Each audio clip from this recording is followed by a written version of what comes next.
Hi, I'm David Barber. This is the Rock On Colorado Music Biz series of podcasts. Today, we're talking about dating musicians. This is called Never Date a Musician. Now, over the years, I've seen countless relationships come and go, and I've noticed a trend. It's always a bad idea to date a musician. Now, I'm generalizing here. There are many musicians who have perfectly good, successful, long-term relationships. It's just that that's kind of the exception that proves the rule. To women, male rockers have the same mystique and allure that strippers have for men. They're on stage, everybody wants to sleep with them, and almost nobody gets to.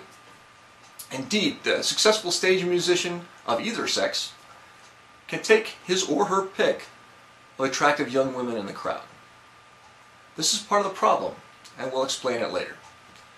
Relationships with musicians have all the same problems that normal non-musician people have with relationships, but some problems are more exaggerated. They are money, drugs, alcohol, and infidelity. Okay, we're going to explain a little more about all those. Money. Many musicians are also starving artists. This is more true for younger rockers than it is for older guys, because by the age of 30, most guys have either reached some level of success in their career, at least enough to make a living, or they've given up and taken a day job. Some, however, find ways to eke out a living and never really grow up. Others go from one woman who's willing to pay the bills to the next. And in between, they couch surf. Many have never held down a day job for very long, and they don't want to. Okay? Drugs. There's always been part of rock and roll, sex and drugs and rock and roll, and it's always going to be there, unfortunately. And it's commonly, almost always a problem. It's a rare band that is filled with talented guys who can keep themselves clean. Drugs are readily available and are offered up free to the band members on a regular basis. If you think your guy is going to stay clean and sober for a long time, you're probably being naive. Alcohol. Just like drugs, only it's a little more legal, and therefore even more available. It's always a danger. Drugs and alcohol are a problem in any relationship if they're being abused. What if you work in a bar and alcohol is available for free every night? Do you think you could stay sober? Most people can't. Infidelity. Doesn't matter how stupid, ugly, or talentless a guy is. You put a guitar in his hand, you put him on stage, and some hot chick is going to think he's the hottest thing since Sting or whoever. It's more of a problem when the band is on the road. I know a band has a rule. What happens on the road stays on the road. Kind of like Vegas, only it also applies to short trips to Nebraska. This one is the biggest relationship killer, especially if the band tours a lot. Even if he's not cheating, how can either partner know that the other is being faithful? The musician sometimes has to worry about their girlfriend at home.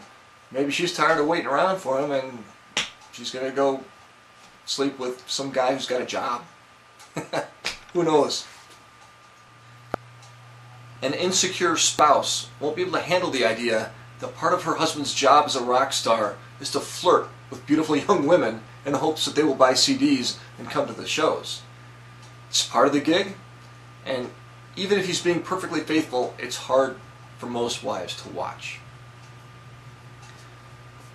Okay, God forbid the significant other should decide to embrace the band by becoming their manager or something. It's almost always going to spell disaster. A lot of smart, experienced bands have a rule. No wives or girlfriends allowed at gigs. I endorse that rule. Many musicians consider themselves artists, and as such, they're elitist, thinking they are better or smarter or just different than most people. And it's okay, because they're artists. These guys and gals think it's okay to get high a lot, and that society owes them something. So they shouldn't have to work normal jobs. You know, they're artists. Therefore, there's a high incidence of drug and alcohol abuse, poverty, and just general bad decision making. How many famous musicians have died of drug overdoses? Just think about it. How many do you know? Yeah. Well, I can guarantee you there's probably thousands times that number of unknown musicians who met a similar fate.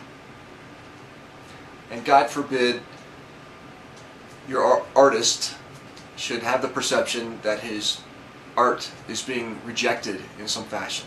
Then you got to worry about suicide too. Now, if you think you can handle all that, and heaps of stunning women throwing themselves at your boyfriend, then by all means, go for it. Maybe you'll get lucky and find one that has his shit together. But probably not. Never date a musician. Can't say it often enough. And no, I honestly don't expect you to believe me until it's too late.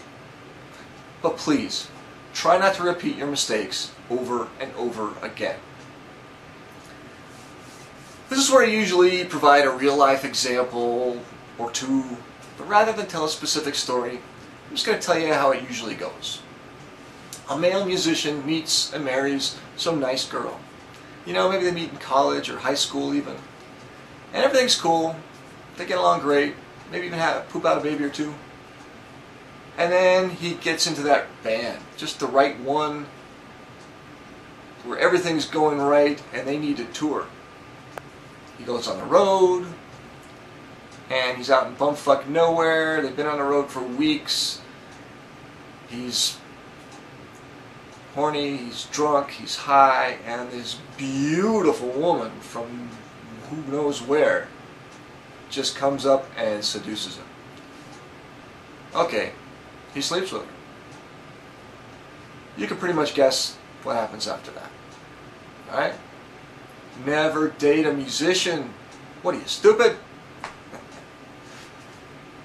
This has been David Barber for Rock On Colorado.